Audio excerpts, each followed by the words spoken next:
আসসালামু আলাইকুম বন্ধুরা, আমাদের নিজের হাতে তৈরি ইনকিউবেটরের মধ্যে আজকে আমরা ডিম দেবো। ডিম দেওয়ার সময় কি কি লক্ষ্য রাখবেন তো সেটা আজকে দেখাবো। তো এখানে আমাদের ফ্যানটা দেখতে পাচ্ছেন কতটুকু উঁচাই ব্যবহার করছি, আর ফ্যানের ঠিক সামনে লাইটটা ব্যবহার করছি, আর এই সাইডে সেন্সরটা ব্যবহার করছি। এটা হচ্ছে, আর এই সাইড আছে তাপমাত্রা কন্ট্রোলার, আর ভেতরের মাঝে আমরা একটা কাপড় দিয়ে সুন্দর করে দিয়ে দিছি, আর এটা হচ্ছে মিনি হাইগ্রোমিটার।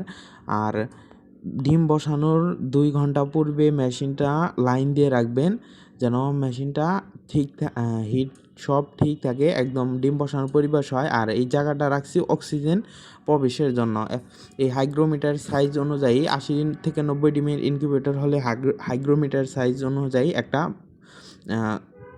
জায়গা কেটে নেবেন। তো যদি ডিমের ক্ষেত্রে আসি, এই ডিমগুলো ফ্রিজে রাখা ছিল, তো সেজন্য 2 ঘন্টা আগে আমরা ডিমগুলো বাইর করছি। বাইর করার পরে ডিমের পানিগুলো আমরা মুছে সুন্দর করে মার্কিং করে দিছি। দেশি মুরগির ডিমগুলার এক সাইডে আমরা টি লিখছি, আরেক সাইডে 1 লিখছি। আর টাইগার মুরগির ডিমগুলার এক সাইডে টি, এক সাইডে 1 লিখছি। তো যেহেতু আমাদের ম্যানুয়াল ইনকিউবেটর দিনে 4 থেকে 5 বার আমাদের ডিমগুলা ঘুরাই দেওয়া লাগবে, সেহেতু আমরা মার্কিং করে দিছি। আর কবে ডিম বসাবো সেটা আমরা লিখে রাখবো, কবে হ্যাচিং ডেট। প্রথম 18 দিন আমরা ঘোরাই দেবো দেশি মুরগি আর টাইগার মুরগির ডিমের ক্ষেত্রে, পরে আর আমরা ঘোরাবো না।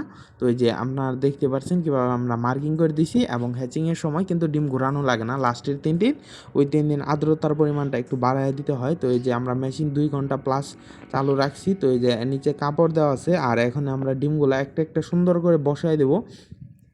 তো মেশিনে ডিম বসানোর ক্ষেত্রে আপনার মিনি হাইগ্রোমিটারটা একটু চেক দিয়ে নেবেন। তো আমাদের হাইগ্রোমিটার প্লাস এই কন্ট্রোলার আগেও ব্যবহার করা হয়েছে। আমরা কার্টনের বক্সে একবার বাচ্চা উঠাইছিলাম, তো এবার ককশিটের বক্স আনছি। কার্টনের বক্সে তাপমাত্রা বেশিক্ষণ ধরে রাখতে পারে না। আমি এই ডিমগুলো বসানো অলরেডি হয়ে গেছে, তো আমি দেখছি যে কারেন্ট যাওয়ার পরেও মোটামুটি ককশিটের বাক্সে দীর্ঘক্ষণ কারেন্ট আপনার তাপমাত্রাটা ধরে রাখে।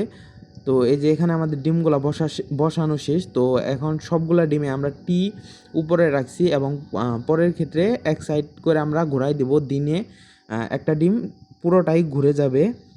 তো এভাবে আমরা 18 দিন ডিমগুলো ঘোরাই দেব। তো অবশ্যই আপনারা আমি যেইভাবে বললাম এইভাবে ডিমগুলো বসানোর চেষ্টা করবেন। তো পরীক্ষামূলকভাবে আমরা এই প্রথমবার 25টা ডিম আমাদের কাছে ছিল, 25টায় বসাই দিলাম, দেখা যাক কীরকম রেজাল্ট পাই। তো এখানে 8টা দেশি মুরগির ডিম আছে এবং 17টা টাইগার মুরগির ডিম আছে। এবং আজকের ভিডিওটি পর্যন্ত। ভিডিওটি ভালো লাগলে লাইক করে, কমেন্ট করে, চ্যানেলটি সাবস্ক্রাইব করে যাবেন। ধন্যবাদ সবাইকে।